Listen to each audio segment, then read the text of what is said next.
This here is a modified Mogul Master 11 blade drag.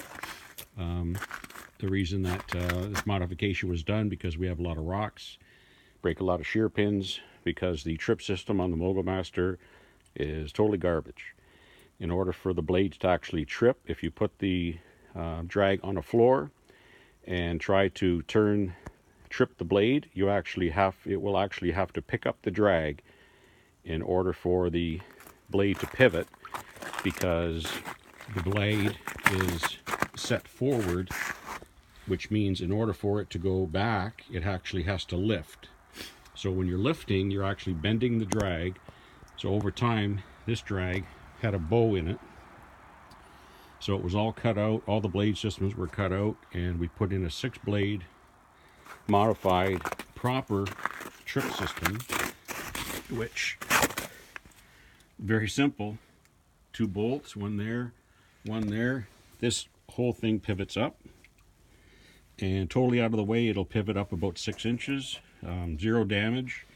We have 12 simple grease fittings on the bolts to keep the pivots moving.